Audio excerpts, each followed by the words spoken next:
Alrighty, so the brand new Forgotten Demon Baruja is out, and a very interesting fight. Very, very interesting. So the first thing that I want to say, first and foremost, is we were just checking this out on stream. If you want to see the streams next time I do summons or anything like that, feel free to subscribe, just saying. But the biggest thing is this fight is pretty difficult on extreme, like actually pretty hard. So I would recommend you, if you want to just speed farm it or you just get your 5 runs for the day or whatever, you're not actually going to get that much lower rewards. Like the minimum is 13, high is 20 here, minimum is 10, high is 17, so you're going to be getting like a 3 reward difference just moving down to hard, which isn't really that big of a deal. I would definitely recommend you play on a lower difficulty just for the fact that it's so much easier than extreme. We're going to show extreme today just to show you that you can beat it. A lot of the teams are pretty heavy on festival units just because of the nature of this fight. The whole idea behind it is that he puts a ton of debuffs on you, one of them being a new toxin debuff. I think it's either toxin or toxic. Which one is it? Toxin, which is 80% of damage dealt at the end of every turn. So it's basically like a buffed up version of poison, which is pretty gnarly. So the big thing here is if you want to, you can run Merlin in the back, or in the back, but you use all 4 characters. So running Green Merlin to help you get the ultimate move gauge, running ultimate move gauge food if you want to. This is completely optional, but it obviously does help you get the ult a lot faster. And then, honestly, the biggest thing here is the one Escanor. Having him on a higher ultimate level is obviously going to help you out a lot. Unfortunately, I think that this one on extreme is just way too difficult to try to make like a really versatile free-to-play friendly team, which is why I'm definitely recommending that you just play on a lower difficulty, because it's really not worth the trouble and rewards that you're going to get by running this one if you can't beat it consistently. So we're going to move cards. We're going to try and clear up some space. Chandler is a really good character for this because, as somebody pointed out in the live stream, you can actually use his debuff card to disable the enemy, which will actually disable some of his debuff effects, so he won't put them on your characters, because he really does bombard your team with a bunch of debuffs. Scotty, if you have her, some people in the chat were saying, is actually a halfway decent unit for this. I don't know how realistic that is, because I don't know, I feel like you'd have to build her up quite a bit, or just have some good gear on her, or whatever the case may be. But yeah, just being able to get through this as quickly as possible is honestly the goal, because in this phase he's going to put up his buff card, which gives him 30% attack related stats for 3 turns. So if you can bring a buff removal, if you're not running something that's like just super aggressive focused, so that way you can get rid of that, because he'll start dealing a lot more damage. And then if he puts up the stance, it's also very annoying because he assumes the stance for 1 turn, which increases HP related stats by 45% and decreases damage taken by 45%. So he's going to start taking way less damage. So we're going to throw out the ult. We're going to hopefully kill here. I'm not exactly sure, but the ultimate normally does pretty good. Yeah, 141 into 282. The rest of these cards I don't think are going to kill, but that's actually not the worst thing in the world. It might give me an extra turn, so that way I can... that patience. That was... awful. This will give me an extra turn, so that way I can try to sort of get Escanor's ultimate going into the second phase as well. Arthur's ult is actually halfway decent too.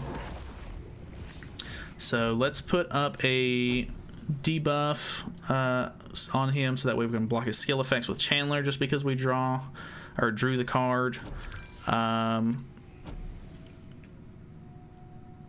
think we're already going to get Chandler, or we're already going to get Arthur's ultimate. I think I'm going to go for Chandler's ultimate, not only because it gives us more card space, but because the charge ult's pretty good, plus he's gonna ult this turn, so if he hits Chandler and kills him, it might not be the worst thing in the world. We'll just have to see. He does have his attack buff up, so I'm kind of interested to see how much damage he ends up doing here. Okay, the ultimate so far has not done like an absolutely insane amount of damage, which is really good. Like it hasn't like one-shotted any of my teammates or anything like that. Unfortunately, we just lost Arthur there, which is really bad. Merlin is also pretty low. Let's go for Escanor's ultimate here. I think we should kill, yeah, and then we'll have 2 ultimates going into the second phase. You can see how rough this is. I only have like 2 runs left of this for the day, and I wanted to make sure that I could at least show it off a little bit on camera. But you can see, like obviously this isn't like a optimal team for it or anything like that, because you know you want to bring somebody who can cleanse to get rid of the debuffs. You want to bring somebody who can. Wow, he's actually taking a lot less damage for some reason this time. I must be missing something with that one, because I think in the last time that I ran this, whenever I got to phase 2, he took normal amounts of damage, and we actually blew through phase 2 relatively quickly. So he must have some sort of passive or something at play there. Plus, we're missing Arthur as well, which is not good. I think we're actually going to lose this one. Very unfortunate. Yeah, I think we're going to lose this one. We're just going to have to back out either way. So, ugh.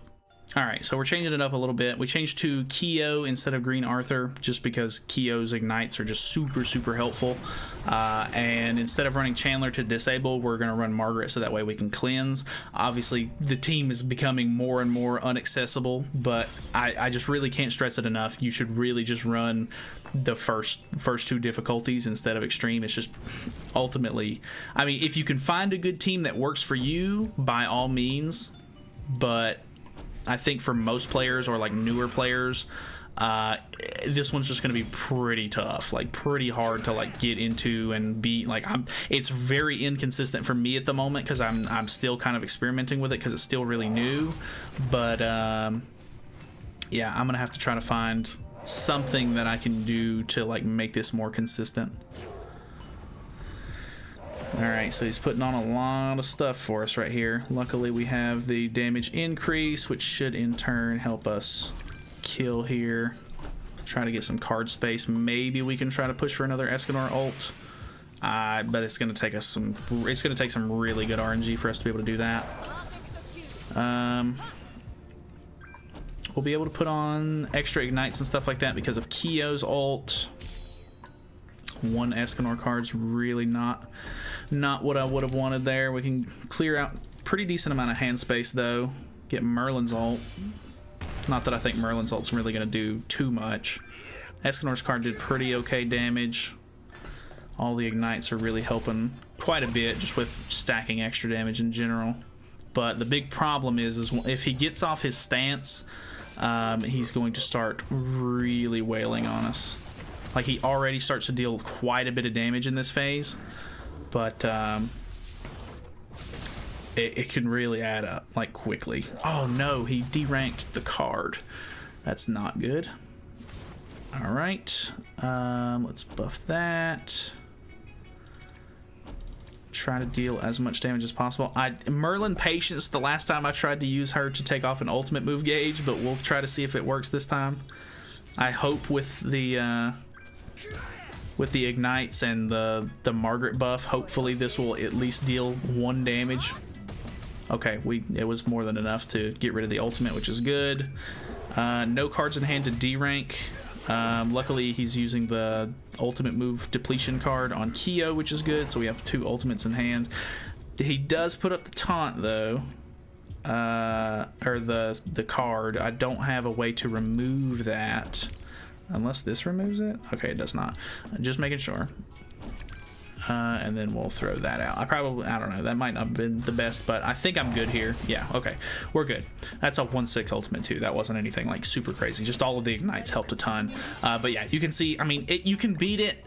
It's not like insanely difficult, but it's super hard to get a consistent team that can run it. So I don't know. Like I said, best bet, like going down to hard difficulty. You'll see how much easier it is. I know that normal is like really easy comparatively. So I don't know. We don't have the ultimate move gauge on, or the ultimate move gauge food on, but I'm assuming this is going to be a lot easier. So let's see here. I can we can cleanse next turn, so let's rush Escanor's ultimate here. Just seeing how much damage these 2 cards deal is going to be very insightful. Not too bad, like a third of his HP bar. I'm not sure if I want to use the ultimate this turn or if I would rather save it for the second phase. Potentially. I think I'm gonna save it for next phase. Preferably. Because we can get rid of... Let's get rid of all these debuffs off of us. Deal a little bit of damage with him. Take advantage of the ignite stacks with Kyo. Hopefully we don't get like forced to use the ultimate with Escanor here. We probably should have removed the ultimate, but like I said, the ultimate really doesn't hit all that hard, so it should be fine. Nice, better cards. I think he puts up the stance this phase, right? He puts up the attack buff into the ult. Really not a whole lot. I'm really surprised his ult doesn't like absolutely one-shot somebody. Kind of ridiculous that it doesn't, to be honest. Alright, we'll just get rid of some of these cards in hand, and then we should be able to pretty easily one-shot the next phase. I would hope. I'm not gonna get overconfident there. I might not kill this phase. That HP buff and everything is super good. We do kill, but just goes to show that stance is actually kind of nuts. If you have a character that can stance removal for that card, if you're not like super aggressive and can beat the phase like fast enough, you may want to try to do something about that. Not positive, but you know, you'll just have to experiment with your box a little bit, figure out what works best for you. Easy peasy. Yeah, definitely recommend playing at lower difficulty. But yeah, that's pretty much it. I know this wasn't like super easy free-to-play friendly team. I'll try to actually come up with a more free-to-play friendly team for the lower difficulties and stuff like that if possible. If not, I mean, if somebody in the comments would be so helpful and be so kind as to leave some team suggestions for other people who might not have the units that we used, because obviously this team is very not free-to-play friendly. It would be much appreciated, so that way people have some more options that they can explore. But yeah, thank you guys so much for watching. Hopefully this was at least somewhat helpful or anything like that, just to kind of show the basics of the fight and everything and how you should sort of try to approach it. Yeah, hopefully it was helpful. So thank you guys so much for watching. Feel free to subscribe if you haven't already. I'll see you in the next one.